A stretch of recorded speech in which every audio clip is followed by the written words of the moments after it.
In this video, we're going to use the trigonometric functions to find the value of a side. So in the previous couple of lessons, what we've remembered is, I'm going to draw this triangle the other way for a change. If I've got a right angle triangle, there's a right angle. We know this is the hypotenuse. If I label any angle, let's label this one. The side next to that angle and the right angle is called the adjacent side. And the side opposite is called the opposite side. And we've learnt that sine theta, I'm going to use some abbreviations here, is opposite over hypotenuse. Cos theta is adjacent over hypotenuse. And tan theta is opposite over adjacent. So how do we use these to actually find the length of a side? So let's look at example 1. I'm just going to leave that there. Okay. So the question will say something like determine, calculate, evaluate, anyway, determine the value of x. I'm going to do 2 examples. So the first example is going to look like this. So let's say that's 35 degrees. This can be x and this can be 11 centimetres. So you start off and you label your sides. So this 11 centimetres, it's opposite the right angle. It is the hypotenuse. And this x is between the angle and the right angle. And that's my adjacent side. So which ratio uses the adjacent and the hypotenuse? So you can remember SOHCAHTOA. And the adjacent and the hypotenuse belong to cos. We write that down. Cos theta equals the adjacent side over the hypotenuse. Substitute in. As with everything, always substitute. My angle is 35 degrees. My adjacent side is x and the hypotenuse is 11. If you were solving this as an equation, you'd multiply both sides by 11. Well, that's a horrible green. So what I get is 11 times cos 35 equals x. And they cancel. So x equals, and we can write it like this. Put that in your calculator. So I'm just turning my calculator on.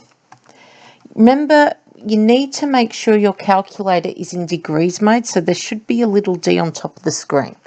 And we went through that in the previous lesson. So x is approximately, and we'll go to 2 decimal places, 9.01 centimetres. So in terms of working out, you must always write the ratio. You must always substitute. You can go to this point and this point. I'm going to get you to try this question.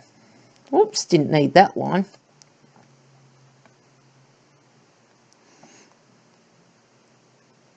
Won't make it. Let's make it 42 degrees. Okay, so pause here and see if you can do this question. Okay, here we go. So which ratio did you need? This one is 56 is the adjacent side. X is the opposite. So the ratio that uses adjacent and opposite is 10. So write the ratio.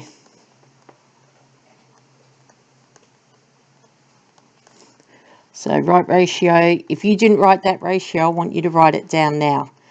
The next line is to substitute. So tan of 42 equals x over 56. Multiply.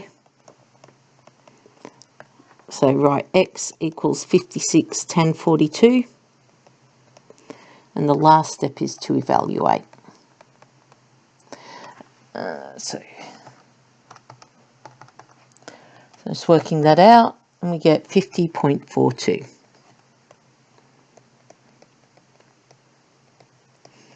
And there's no units. How does this get harder? That was question 2. Let's go question 3.